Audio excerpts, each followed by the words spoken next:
How to adjust exposure in VN Video Editor.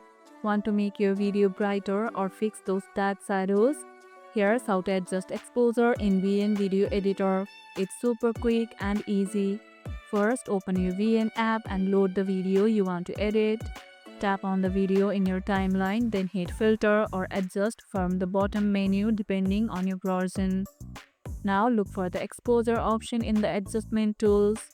Slide the exposure bar to the right to brighten your video or to the left to darken it. You'll see the change happening in real time, so adjust until it looks just right. Don't overdo it. Too much exposure can wash out your highlights or blow out white areas completely. What kind of videos are you editing right now? Let me know about it in the comments below. And that's how you can adjust exposure in VN Video Editor.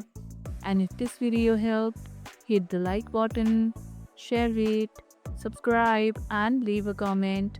Thanks for watching and I'll see you in the next one.